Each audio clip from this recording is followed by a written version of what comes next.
questions 1 through 10 on the 2016 Grade 7 Gauss Math Contest. The value of 333 plus 33 plus 3 is, well, standard notation 3 plus 3 plus 3. This column is 9. This column 3 plus 3 is 6. And this is just 3. So 369 is the answer to number 1. And that would be choice D. The graph shows the number of text messages received by Tanner in a given week. On what day did Tanner receive the most text messages? This question is just a basic interpretation of a graph. So here's the days of the week, and here's the number of text messages. So which bar is the highest, basically? And as you can clearly see, this bar is the highest, and that happens on a Friday for this particular question. So number 2, the answer is A. Which of the following is a multiple of 7? So 7 times something is equal to one of the answer choices. So let's say 7 times 10, that's 70. Well, 70 is not one of the answer choices. 7 times 11 is 77, and 77 is choice C. So that's really all that is. Number 3 is C. Which of these fractions is larger than a half? All right, this is approximately 0.4. This is probably 4 something. This is going to be about 0.5 something, 5.7. This is about 0.38, and this is approximately 0.44 something. So as you can see, the only one that's greater than a half, which is 0.5, is this one right here, which is C.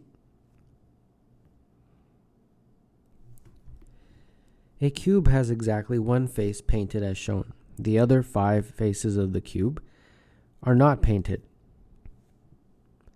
If the cube is rolled, which of the following could be the same cube? Well, the paint is basically this triangle, and it's touching that vertice. And this one, obviously, much way bigger triangle, so it can't be that. It's got to look exactly like this. Even if it's rotated, it doesn't really matter. The paint has to look the same. Well, this one's got 2, so that's wrong. This one has 2, that's wrong. So these are the only ones that have the same shape as this one. Now we have to figure out which one of those 2 is it when the cube is rolled. Well, as you can see, the vertice is where the edges of that triangle meet, like that. And the only one that fits that is this one. Here, as you can see, the edges meet at this point, which is sort of the middle of an edge. So it can't be that one. So analyzing it, you see that number 5 is B.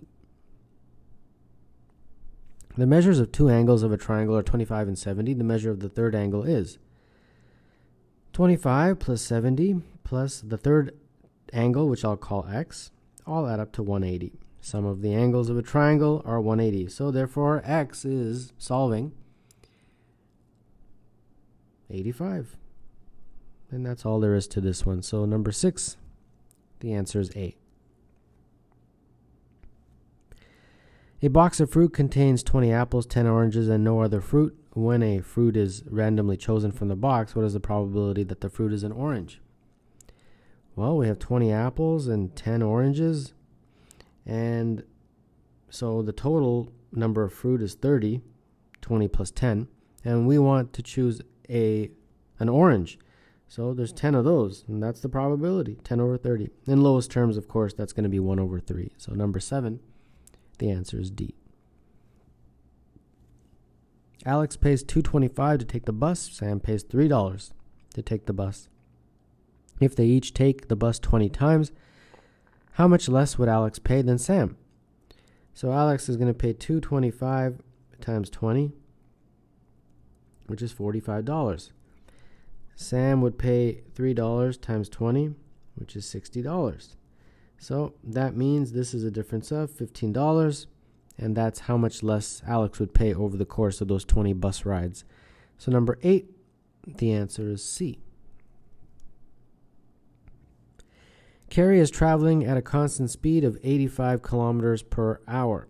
If Carrie is halfway through 510 kilometer trip, how much longer will it take All right, so we've got a trip here, and initially we are getting to the halfway point. So total is 510, so halfway would be what? 510 divided by 2, 255, right?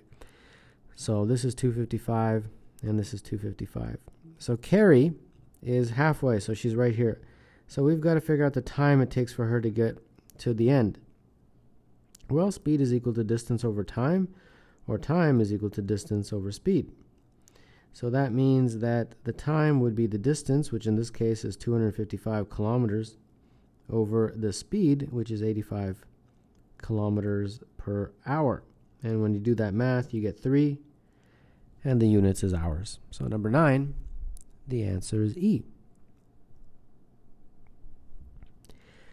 Points P, Q, and R are on a number line. Q is halfway between P and R. If P is at -6 and Q is at -1, then R is at. We'll draw a little number line, and let's see here. We got P, right? And then Q. Q is in the middle, so if this is R, Q is going to be right here approximately. So P is at -6 and Q is at -1, so we have to figure out R. Well, the distance from here to here looks like -1 to -6 is 5 units. So obviously, since Q is the midpoint, the distance from Q to R is also going to be 5. So if you add 5 to -1, you get 4. And that's it. So number 10, the answer is A.